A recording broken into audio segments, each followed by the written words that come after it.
the time with how they treated Colin Kaepernick, where he tried to give voice to this specific issue, the mistreatment of black people at the hands of police officers.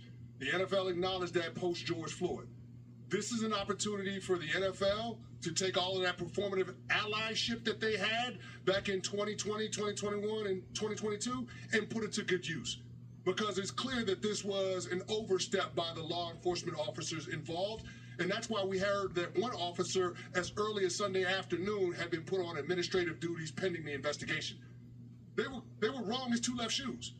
I mean, not only in how they treated Tyreek Hill, but how they tried to bully Jonnu Smith and Calais Campbell into leaving the scene and not recording the incident. There's got to be some level of accountability, and for my money, the accountability is not being put on desk duty. The accountability is making sure that those people are not involved in law enforcement moving forward, because they can't be trusted. It was clear and obvious to me that those officers were intent on putting Tyreek Hill in his place. They wanted to put that boy in his place. They saw him driving a $250,000 car on the way to the stadium, and they decided, you know what? We're going to pull him over, and if he gives us any reason, we're going to rip him out of the car and slam him to the pavement. And the reason I know that was the mentality is because of what they said when they ripped Tyreek Hill out of his car, and they told him, you got it effing confused. I'm sorry, the police officers are there to protect and serve. Using that type of language toward Tyreek Hill, who's clearly terrified in that situation, is not protecting or serving anybody but yourself. It's only serving your own prejudices. It's not doing your job. It's not protecting the public interest. It's not keeping everyone, including Tyreek Hill, safe.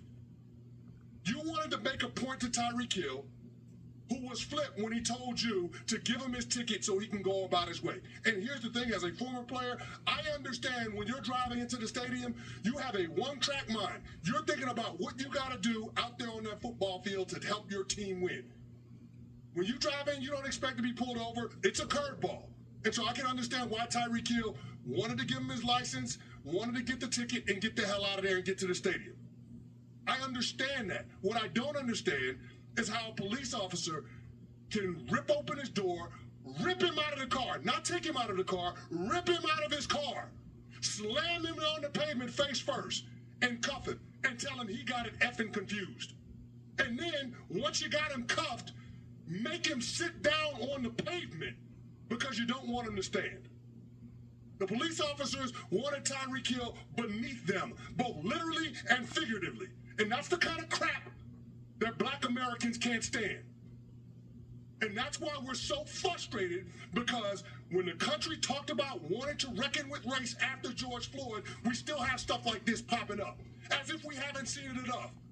As if we didn't have to deal with it with Chandra Bland. As if we didn't have to deal with it with Taryn Crusher. As if we didn't have to deal with it with Walter Scott. As if we didn't have to deal with it with Philando Castile. This keeps coming up. Black Americans being stopped by law enforcement and not knowing if they're going to make it home. And so when Tyreek Hill says, what if I wasn't Tyreek Hill? He's absolutely right.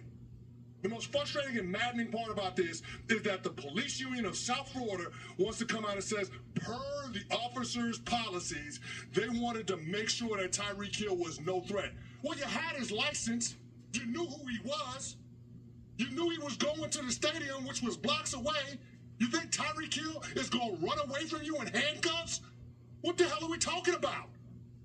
It made no sense how they handled that situation. That's why the statement by the police union was a joke, and it undermines the credibility of police officers in the eyes of the black community. Until something about that changes, until they stop hiding behind the blue wall and try to protect these bad actors, we're still going to have this mistrust between black people and the police department.